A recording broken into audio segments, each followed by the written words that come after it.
Assalamualaikum warahmatullahi wabarakatuh.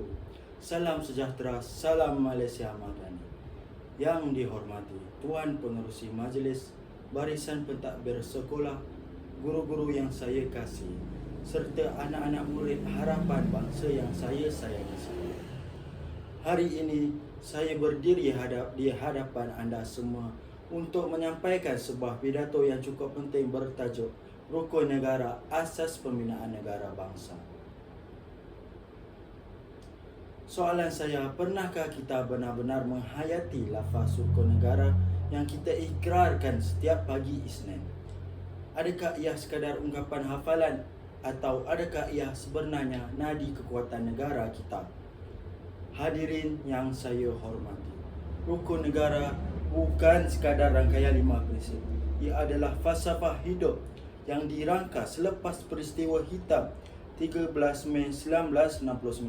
Satu detik yang menggoncangkan keharmonian negara kita. Untuk mengembalikan keamanan, perpaduan dan nilai bersama, maka lahirlah rukun negara pada 31 Ogos 1970 sebagai panduan kepada semua rakyat Malaysia tanpa mengira kaum dan agama.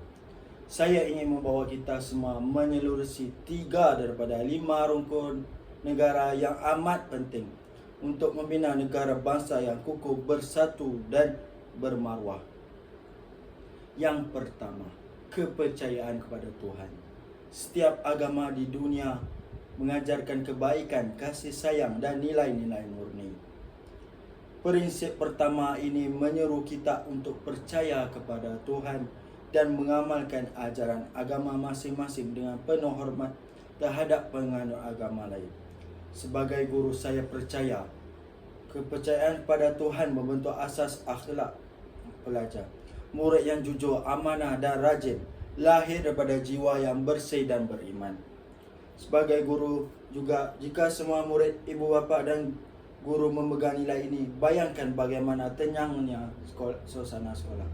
Tidak akan ada kes buli, tidak akan ada kata-kata kesat dan tidak akan ada murid yang putus asa kerana semua dibimbing dengan nilai ketuhanan. Lebih daripada itu, masyarakat yang berpegang pada prinsip ini akan menolak gejala rasuah, jenayah dan kebencian, sebaliknya menegakkan keadilan dan kebenaran.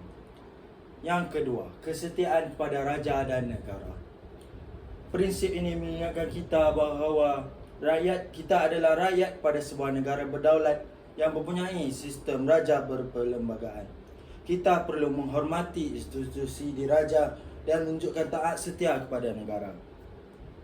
Sebagai warga sekolah, kesetiaan ini boleh diterjemahkan dengan menjaga disiplin, mematuhi peraturan sekolah, menjaga kebersihan kelas dan sekolah, dan lebih besar lagi, mencintai tanah air. Ingatlah peribahasa Melayu, di mana bumi dipijak, di situ langit dijunjung. Kita wajib junjung dan hormati undang-undang serta pemimpin negara demi kestabilan dan kemajuan bersama.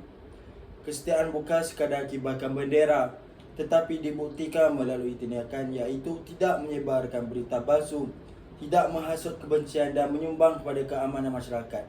Inilah makna patriotisme sejati. Yang ketiga pula, keluhuran perlembagaan. Prinsip ketiga ini menekankan pentingnya kita menghormati dan mematuhi undang-undang tertinggi negara, iaitu perlembagaan persekutuan. Tanpa perlembagaan, negara tidak akan mempunyai arah dan rakyat akan bertindak sesuka hati. Murid yang taat pada peraturan sekolah ialah cerminan kepada warga negara yang patuh pada undang-undang. Guru pula memainkan peranan penting untuk menjelaskan hak dan tanggungjawab agar anak-anak murid membesar sebagai rakyat yang beretika. Keluhuran perlembagaan juga menuntut kita untuk berlaku adil, tidak menindas sesiapa dan sentiasa bersikap jujur dalam setiap tindakan. Sebagai contoh, dalam dunia pendidikan, semua pelajar harus diberi peluang yang adil untuk berjaya tanpa mengira latar belakang. Kita juga mesti menjunjung nilai integriti dalam sebarang tubusan peperiksaan maupun urusan rasmi. Sekarang mari kita lihat pada soalan yang penting kita perlu jawab. Mengapa rukun negara penting untuk pembinaan negara bangsa? Tuan-tuan dan puan-puan serta anak-anak murid sekalian. Negara bangsa yang berjaya adalah negara yang rakyatnya bersatu hati dan mempunyai nilai bersama. Rukun negara menjadi asas nilai itu.